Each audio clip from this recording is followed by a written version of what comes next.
Bonjour, bonjour ou bonsoir, bonsoir mes belles étoiles, j'espère que vous allez toutes et tous bien. Ça fait longtemps que je n'étais pas venue vous faire un petit coucou.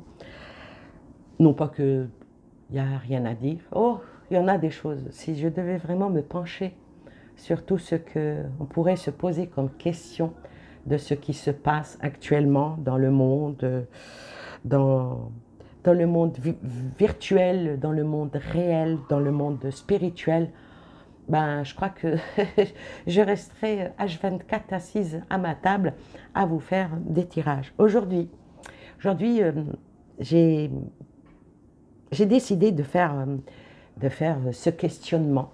Ce questionnement, j'ai posé ma petite planche avec le passé, le présent et le futur. Et il va être question de l'abbé Pierre. Oui, l'abbé Pierre. L'abbé Pierre qui est mort il y a 17 ans quand même, hein. Il n'est pas mort hier soir, hein. Il est mort exactement le 22 janvier 2007. Henri Grouès, ou Grouès, je ne sais pas comment on prononce ça, dit l'abbé Pierre, ben, il est né le 5 août 1912 à Lyon. Et il est mort, bien sûr, le 22 janvier 2007 à Paris. Tout le monde le connaissait en tant qu'un prêtre catholique. Oui, il était prêtre catholique, c'était quelqu'un de très, très, très, très engagé.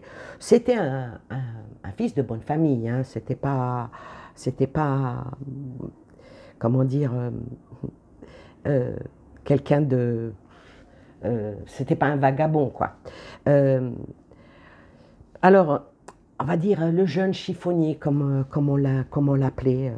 Il a grandi, il a vécu, il s'est marié, oui, il s'est marié. Il a eu 4 enfants, hein, donc, et c'est pour ça qu'il n'a jamais été sacralisé. Pourquoi? Parce que, euh, ben, considéré comme quelqu'un qui avait un petit peu désobéi à l'éthique de l'Église. L'abbé Pierre, tout le monde le connaît, c'est lui qui s'occupait des pauvres, c'est lui qui a créé Emmaüs. Voilà. Et puis aujourd'hui, 17 ans après qu'il soit mort, euh, c'est digne d'une série, je vous promets, quand on lit ça, c'est vraiment digne d'une série de Alain surnaturel. Peut-être que pourquoi faire sortir de sa tombe cet homme, ouais. Cet homme qui a été bon, qui a été engagé, qui était une grande gueule, qui était voilà. Et aujourd'hui, on est en train de dire euh, bah, qu'il avait fait des attouchements, qu'il a fait, voilà. Les médias en font des gorges chaudes comme si qu'il n'y avait rien d'autre à traiter qu'à part ça. Eh ben, moi je vais aller regarder, euh, je vais essayer, hein. Alors j'ai pris le tarot égyptien.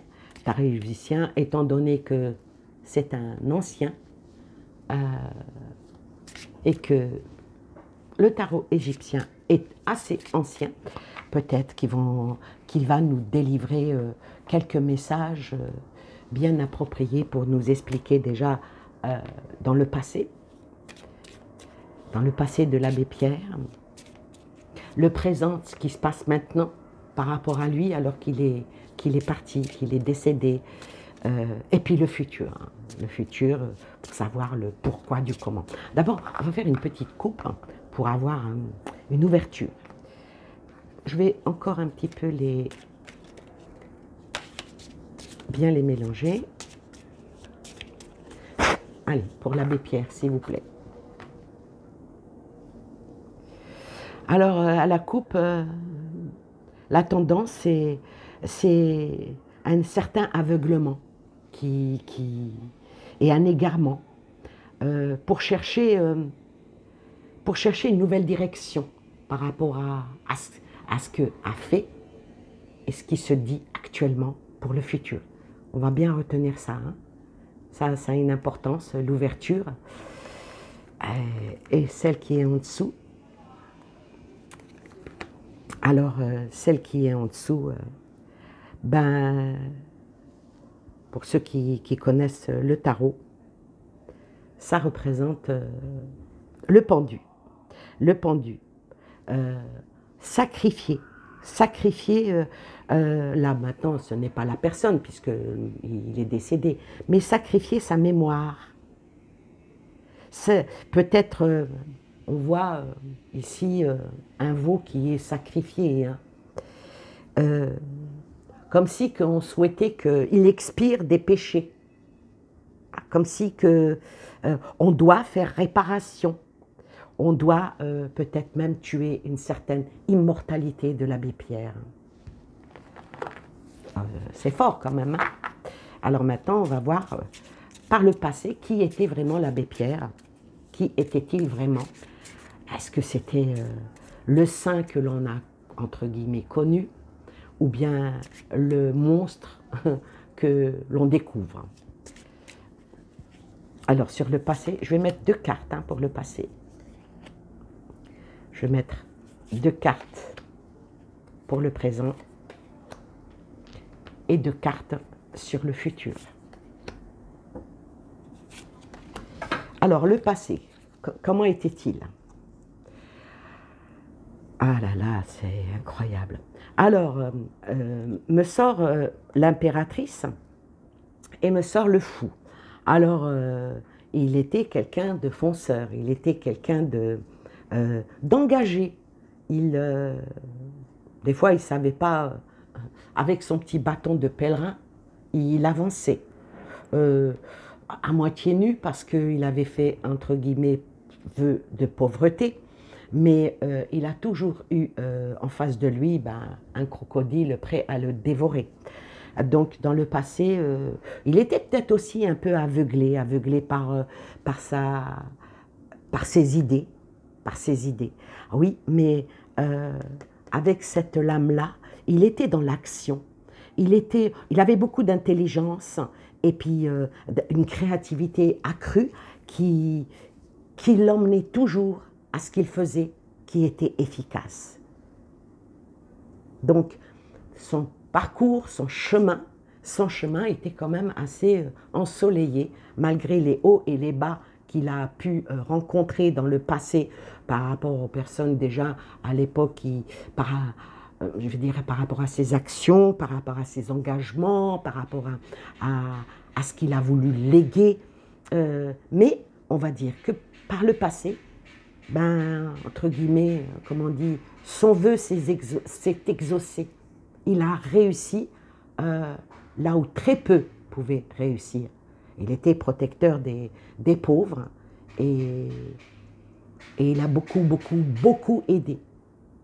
Beaucoup aidé et en même temps, là je suis dans un endroit très calme, il n'y a pas de bruit et on entend quelqu'un frapper sur... comment dire, je sais pas si on va l'entendre après dans la vidéo, comme si quelqu'un était en train de clouer quelque chose. Alors je dirais que vu l'écho, voyez, on entend, hein, on parle et des fois il faut parler et écouter l'écho. Donc il a planté son clou, il a monté sa, entre guillemets, sa propre entreprise par le biais d'Emmaüs et il a avancé. Bon, on sait qu'ensuite, il est parti. Et aujourd'hui, dans le présent, on le ressort, on déterre un mort, comme si que son cadavre devait être encore crucifié ou brûlé, ou voilà. Je vous dis, c'est digne d'une série télévisée qui est très célèbre, où quand on voulait faire partir un fantôme, on déterrait, on mettait du gros sel sur son... Bon, c'est un film, hein, et puis on mettait le feu pour que le fantôme ne revienne plus. Et là, on est en train de faire ça. Alors, le présent actuel... Alors, le présent, avec cette lame-là qui représente l'épreuve, qui représente, c'est les amoureux, hein, représente l'épreuve, examiner la situation, une tentative. Et c'est surtout un pacte qui est nécessaire. Ouais. C'est un pacte qui est nécessaire. C'est de faire prendre une décision pour bah, il y a même une flèche hein, pour abattre l'image. Abattre l'image, abattre ce qu'il est et sortir le monde pour que le monde en principe, ça représente toujours la récompense, ça représente toujours, mais ça représente aussi des blessures, et ça emmène qu'il faut absolument que le monde abattre l'image, actuellement, abattre l'image de l'abbé Pierre. C'est pas moi qui le dis, c'est le tarot des Égyptiens qui envoie ça. Il faut absolument, là vous voyez, il y a la flèche, ça vise bien, pour que les mentalités changent, non pas par rapport à la personne, mais par rapport à la fonction. Ouais, ce qu'il représentait.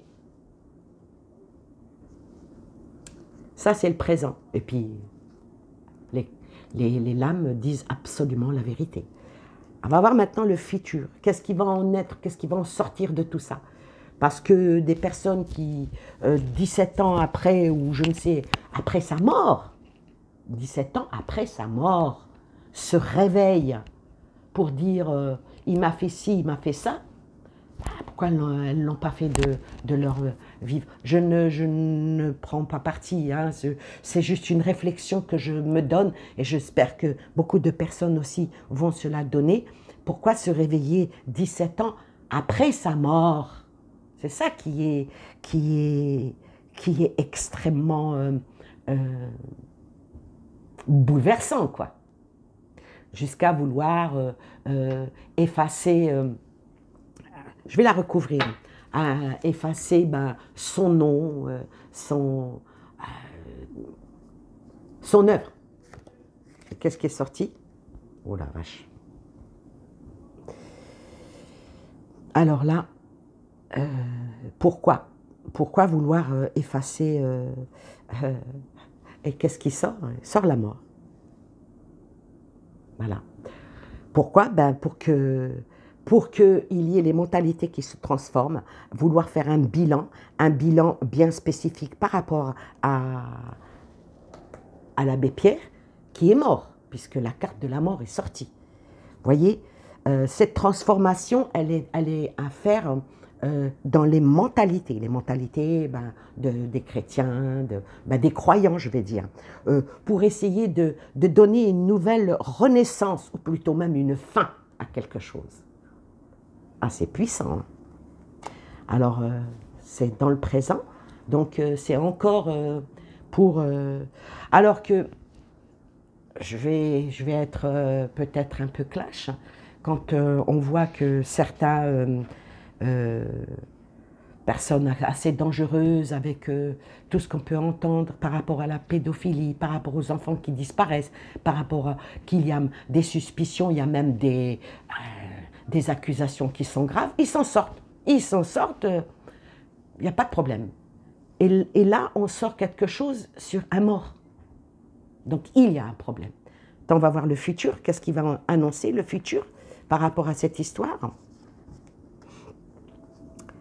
Alors, le futur, les choses vont encore avancer avec le chariot. C'est vraiment le futur, c'est là, avec cette lame-là, par rapport au tirage que je viens de faire, c'est affronter l'avenir avec une force et une puissance et une audace phénoménale. Et pourquoi donc cette audace? Eh bien, soi-disant pour faire la lumière. Eh oui, parce que c'est le soleil qui est sorti. Faire la lumière et puis dire aux gens, l'habit ne fait pas le moine. Voilà exactement ce qu'il en est. Alors, par rapport là, j'ai utilisé le tarot, mais maintenant, je vais utiliser les dés. Et on va voir les dés, qu'est-ce qu'eux vont dire. On va voir les dés, qu'est-ce qu'ils vont dire. Alors, j'en prends 2 pour le passé. J'en prends 2 pour le présent. Et j'en prends 2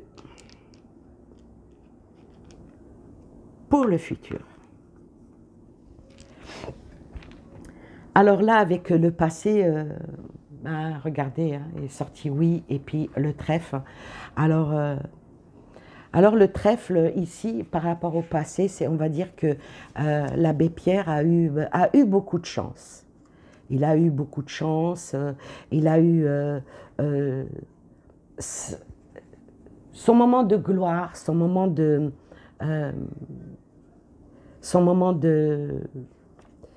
victoire, et peut-être même, grâce à lui, beaucoup ont embrassé la religion. Ouais, c'est ça. Beaucoup de gens ont embrassé la religion, beaucoup ont adhéré à sa manière d'être, à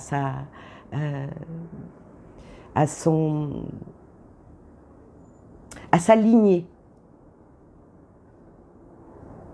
C'est là 2 dés comme ça avec vraiment très positif, quoi. Très positif. Très positif dans la mentalité, parce que bon, il est mort, hein, donc on tape dans la mentalité, mais de son vivant. Hein. Là, moi, je ne suis pas en train de faire appel à son entité, pas du tout. Hein. Moi, je dirais que il a été la chance de certains de s'en sortir. Il a été comment dire, il a été un père pour certains, avec beaucoup de sagesse. Il a été, avec lui tout était possible. Et avec cette rune-là, il a donné vraiment un coup de pouce à beaucoup de gens. Alors là, quand on voit maintenant, là, dans le présent, est sorti le tampon encreur. Tampon encreur, c'est quelque chose qui... une démarche bien spécifique, et ça parle de contrat. Ça parle vraiment de contrat.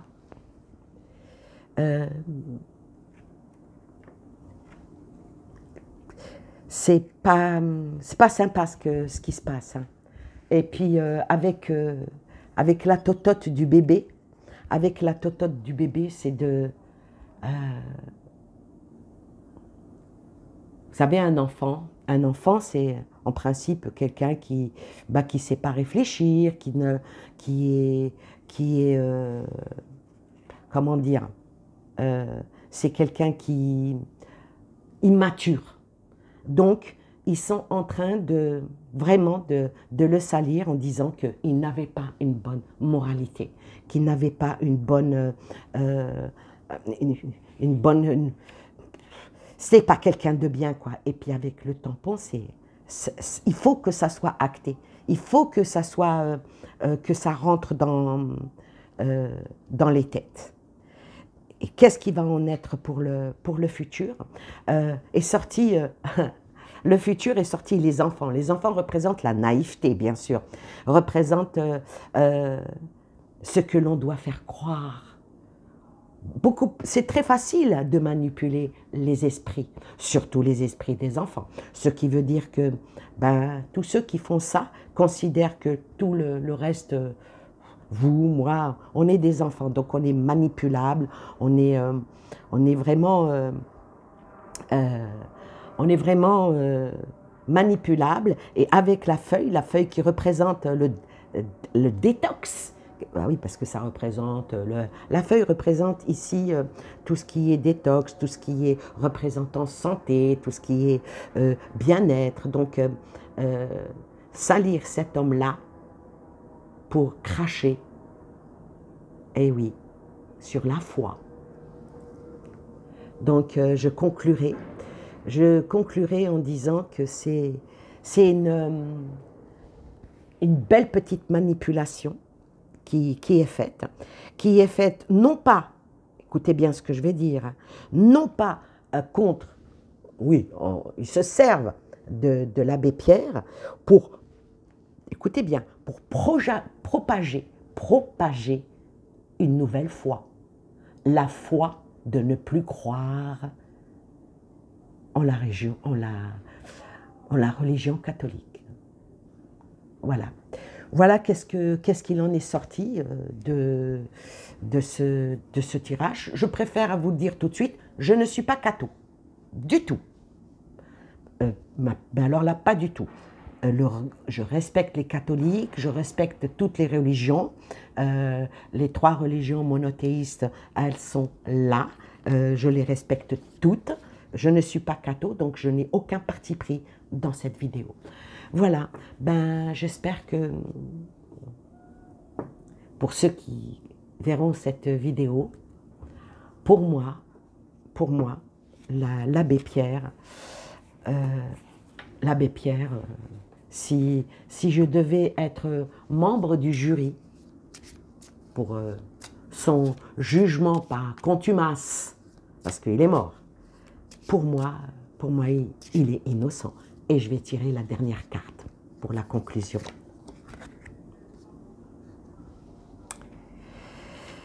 La dernière carte. Que me dit-elle? Me sort la force, la puissance, la force dans ce monde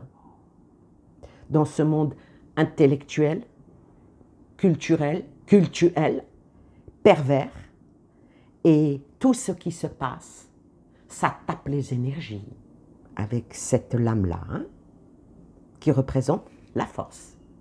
Voilà, donc ma carte finale, ben, innocent. Ça ne veut pas dire qu'il n'a pas fait des erreurs. Vous savez, à une certaine époque,